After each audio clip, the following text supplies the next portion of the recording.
Next question. সংসার ধর্ম পালন করে কি করে মনকে ভগবানের পাদপদ্মে সমর্পিত করা যাবে? এর জন্য গুরুবরণ কি জরুরি? এই প্রশ্নের উত্তর আমাদের কোচবিহার থেকে মহারাজ স্বামী গিরিশ আত্মানন্দ মহারাজ এসেছেন, উনি উত্তর দেবেন। দেখুন, প্রশ্নটা যিনি করেছে তার কিন্তু নয়, সকলের হচ্ছে এই প্রশ্নটা থাকতে পারে। উত্তরটা ভালো করে শুনুন। প্রশ্নটা বলুন আবার। সংসার ধর্ম পালন করে কি করে মনকে ভগবানের পাদপদ্মে সমর্পিত করা যাবে?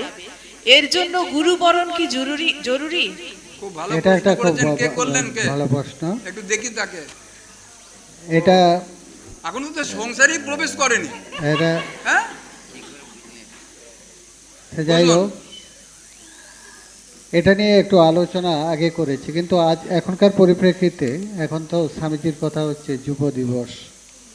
তবুও যখন জিজ্ঞেস করছেন এই প্রশ্ন করেছিলেন মাস্টার মহাশয় শ্রীরামকৃষ্ণদেবের কাছে যখন গিয়েছিলেন, তার সেকেন্ড দর্শনে 3 নম্বর প্রশ্ন এটি ছিল যে সংসারে কিভাবে থাকা যায়। তার উত্তরে কি বলেছিলেন সেটা একটু আগে আমি যখন আলোচনা করেছিলাম একটু আলোচনা করেছি। প্রথমে বিবেকের কথা বলছেন। বিবেক মানে কোনটি সত্য কোনটি অসত্য সে সম্পর্কে জ্ঞান। নিত্যানিত্য বস্তু বিবেক। বিবেক চূড়ামণিতে বলছেন কোনটি নিত্য কোনটি অনিত্য এ সম্পর্কে সঠিক জ্ঞান, সঠিক ধারণা। ফলে কি আমরা যা কিছু কাজ করি, ক্রিয়া করি, তার পিছনে এই বিবেক কাজ করতে থাকে।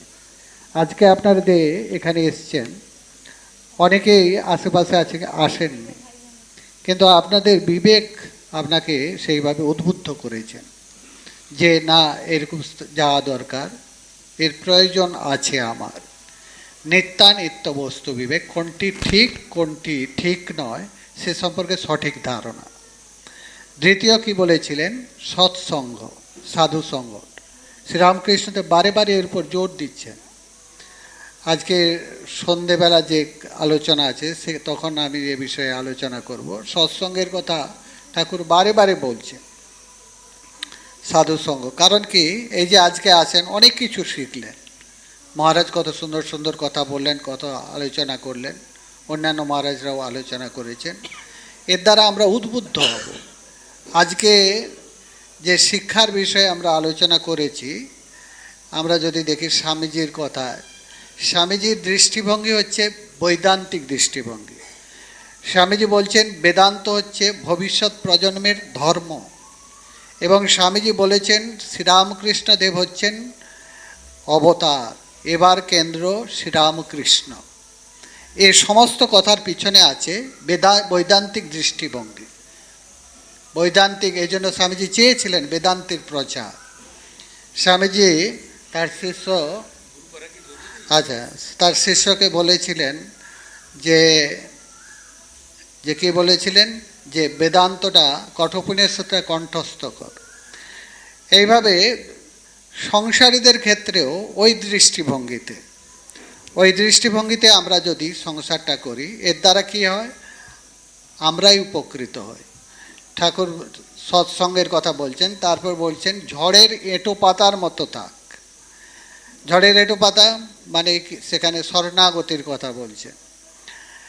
ফলে আমরা যদি এই পদ্ধতিতে সংসার করি, সংসার আর দুঃখের থাকে না।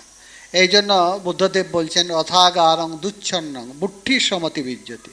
ঘরটা যদি না ঠিকমতো ছাউনি দেন তাহলে জল পড়ে। যথাগারং সুচ্ছন্নং বুট্ঠি না সমতি বিজ্জতি, বৃষ্টি পড়ে না। অর্থাৎ এই ছাউনিটা আর কিছু নয়, কিছু ভাব, কিছু ধারণা, কিছু চিন্তা। ঠাকুরের কথা, মায়ের কথা, স্বামীজির কথা শুনছেন, সেই অনুযায়ী যদি আমরা সংসার করি, তখন সংসারটা আশ্রমে পরিণত হয়ে যায়। সেটাই হচ্ছে যোগ। গীতায় বলছেন যোগ কর্মসু কৌশল। যে কোনো শিক্ষার ক্ষেত্রে গুরুকরণের প্রয়োজন আছে, গুরুর প্রয়োজন আছে। কারণ কি, গুরুর থেকে আমরা কি করি? গুরুর থেকে আমরা শিক্ষা পাই। এই যে আজকে আপনারা এত কথা শুনছেন, কে শোনাতেন? ফলে গুরুর কাছে, এই জন্য শাস্ত্র প্রথমেই বলছেন সমিত পানিং সত্যং ব্রহ্মনিষ্ঠং স গুরুমেবাবিগচ্ছিত। গুরুর কাছে যেতে হয়। কি নিয়ে যেতে হয়? যজ্ঞ কাষ্ঠ, গুরুর প্রয়োজনে কিছু নিয়ে যেতে হয়। এবং তারপর কি হতে হয়? গুরুকে প্রণাম করতে হয়। প্রণিপাতেন পরিপ্রশ্নেন সেবা, সাষ্টাঙ্গ প্রণাম করে প্রশ্ন করতে হয়। কি প্রশ্ন করবেন? প্রশ্ন করলে আমি যে সংসারে আছি, আপনি যদি ভালো চান, আপনি যদি পড়াশোনা করেন, তবেই ভালো প্রশ্ন করতে পারবেন। ফলে এই জন্য গুরুকরণের দরকার আছে। সে যাই হোক, যেখানেই হোক, সে রামকৃষ্ণ মিশনে হোক বা যেখানেই হোক, তবে গুরুর কিছু যোগ্যতাও আছে। শঙ্করাচার্য বলছেন, শান্ত দান্ত নিবিশন্তি সন্ত বসন্ত বোধ লোকহিতং চরন্ত।